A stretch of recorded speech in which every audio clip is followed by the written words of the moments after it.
Najtalentovaniji domaći pekari imaće priliku i ove godine da se bore za prestižnu titulu najboljeg profesionalnog i mladog pekara Srbije.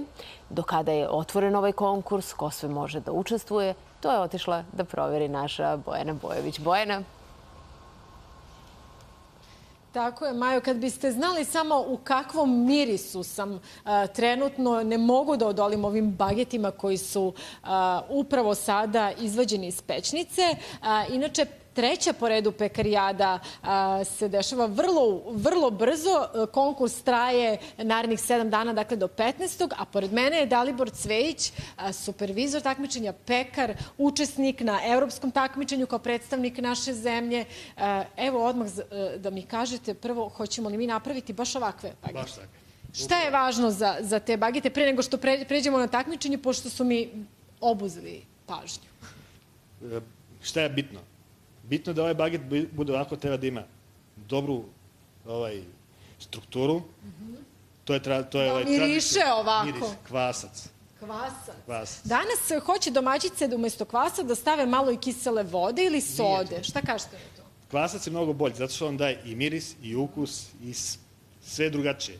Dobro, dok pripremamo mi ovaj baget, kažite mi, u 5 kategorija se takmiče pekari. Dobro. U 5 kategorija. Kao i svake godine imamo burek prazan, štrudlu mak, umetničko delo i pizza, koja će biti kreativna i klasika.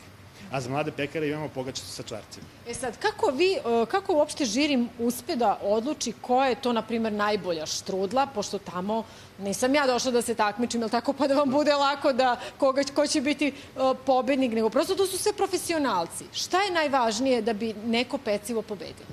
Pa, tu je bitno da ima, kako se zove, dobro testo, jednako koliko maka, toliko i testa, da ima u suštini proporciju, da ima dobru strukturu, da bude... I da pekar bude virtuoz. Čula sam da se i to... To se gleda kod pizza majstora. Kako će praviti picu? Da li će biti virtuoz ili će praviti klasičnu picu? I to će se gledati. U suštini gleda se sve. Sve je bitno. Da bi bio najbolji majstor i najbolji pobednik pekara, je bitno sve. Dobro. Sad kažite, pretpostavljam da... Ili spremate vi kod kuće hleb? Ne. Dobro, a kada spremamo hleb, šta je važno? Koliko testo treba da nadođe pre nego što ga stavimo u pećnicu? Pa u suštini treba da se duplira zamešano testo. Veličina koja je na početku.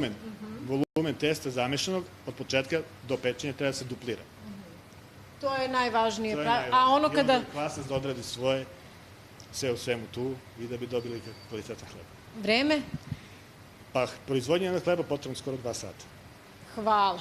Hvala najlepše na odvojenom vremenu. Dakle, čuli ste, ukoliko želite da se okušate u ovom takmičenju, treći po redu pekarijadi, imate još 7 dana da se prijavite i možda odnesete nagradu.